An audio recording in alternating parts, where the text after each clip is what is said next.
Thank you very much, Co-Chair. We'll try to make sure they don't ring the bell because so far nobody has had their reminding them of the time. So my name is Fidele Sibo. I am a member of the Church of Christ the Cornerstone. One of the reasons why I moved to Milton Keynes over 5 years ago was its reputation for diversity and tolerance. And my experience so far has been very good. I have not yet been told to go back to the bush where I belong. However, I started questioning the reputation of MK when I attended the launch of the Community Foundation's Vital Signs report in October 2014. I learned that racial and religious-related crimes had increased by 39%. In November 2016, we were concerned to hear about a further 20% increase in hate crimes during the previous year. This prompted the launch of a Fight Against Hate campaign in 2017, and a number of organizations came on board. We don't have time to mention them, but they know themselves. At least you need 3 organizations in order to run a campaign through the ZMK, so we are 5 organizations. Together, we ran a poster campaign on river buses in 2017, 2018. We persuaded Network Rail to display our Fight Against Hate posters at our 3 railway stations. We organized a hearing event for victims of hate crimes. We've persuaded the police to host a workshop on restorative justice. We ran a school poster competition and a music festival. This year, we hosted a workshop for livers and remainers in this venue to listen to each other face to face. We visited the police to understand the pressure they come under to keep MK safe.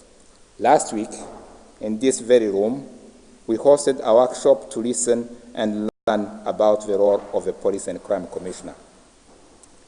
We are also keeping an eye on what is happening in MK in relation to hate crimes.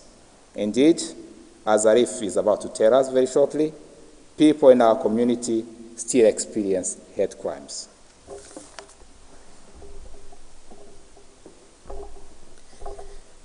My name is Arif Master. I moved to Milton Keynes in 1985, and I've seen how Milton Keynes has grown with diversity of people.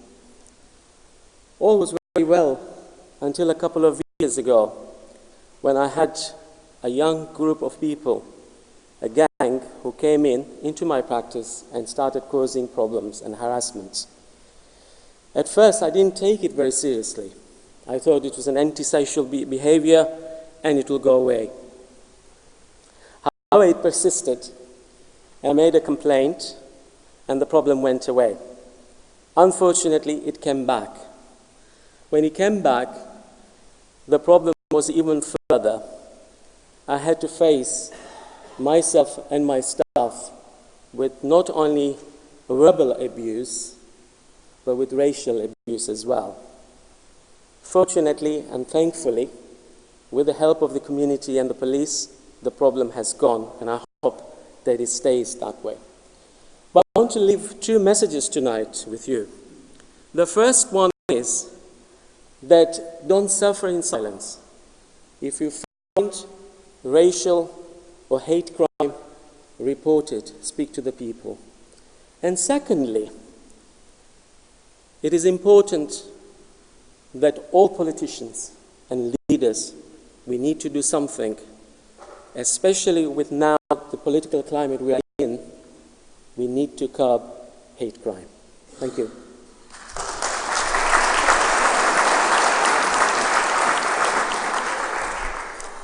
So I'm Jane Wild, and I work at the Open University.